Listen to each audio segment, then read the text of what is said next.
বিপ্লব ছিল আমাদের প্রত্যেকটি রাজনৈতিক দল, সংগঠন এবং এদেশের আপামর মেহনতি জনতার সম্মিলিত প্রতিবাদের একটি বহিঃপ্রকাশ। আমরা সবাই সম্মিলিতভাবে আন্দোলন করে এই বাংলাদেশ থেকে দীর্ঘ 15-16 বছরের ফ্যাসিবাদ উৎখাত করেছি। এই জুলাই বিপ্লব, জুলাই গণঅভ্যুত্থান যেটাই বলেন না কেন, এটা আমাদের সবার, প্রত্যেকটি রাজনৈতিক দল, সংগঠন, ব্যক্তি এবং জনগণের এখানে অংশীদারিত্ব রয়েছে। দু একজন সাংবাদিক দেখি বেশ হাস্যোজ্জ্বল মুডে তুচ্ছ তাচ্ছিল্য করছে আমাদের এই জুলাই গণঅভ্যুত্থান। রুখে দাঁড়াতে হবে, সে যত বড়ই সাংবাদিক হোক।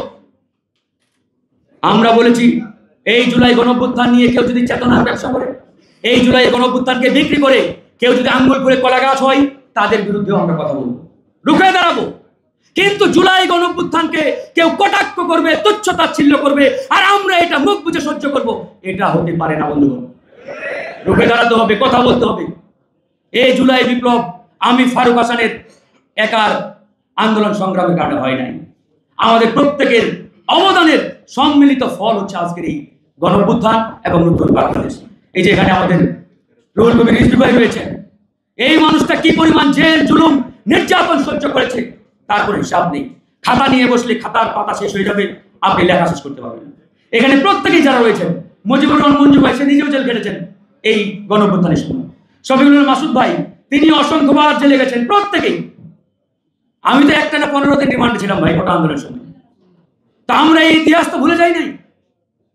ছাত্রলীগ বারবার হামলা করেছে আমাদের উপরে, বারবার সকালে হামলা চালিয়েছে, কিন্তু আমরা বিকালে বিক্ষোভ মিছিল বের করেছি, দমে যাইনি। কারণ আমরা বিশ্বাস করতাম যে আজকে যদি আমরা দমে যাই, তাহলে এই যে প্রতিবাদের ভাষা, এই যে প্রতিবাদের আগুন, এই আগুন ঢাকা বিশ্ববিদ্যালয়ের মাটিতে নিভে যেতে পারে। আর এই প্রতিবাদের আগুন একবার নিভে গেলে এটাকে জ্বালিয়ে আবার নতুন করে গড়ে তোলা অনেক টাফ, অনেক কঠিন। তো সেই জায়গা থেকে আমরা এই আন্দোলনকে চলমান রেখেছি, জিয়ে রেখেছি, ধরে রেখেছি। তারই ফলে আজকে এই জুলাই গণঅভ্যুত্থান, জুলাই বিপ্লব, নতুন বাংলাদেশ, এই নতুন বাংলাদেশে আজকে আমরা একটি উর্বর সময় পার করছি। বিশেষ করে ডাকসু, আজকে যারা ডাকসু নেতৃবৃন্দ রয়েছেন, আমি মনে করি ঢাকা বিশ্ববিদ্যালয়ের ইতিহাসে এই ডাকসু যে একটি উর্বর সময়, উর্বর একটা সুযোগ, পরিবেশ পেয়েছে, বিগত কোনো ডাকসু এরকম উর্বর পরিবেশ পায় নাই।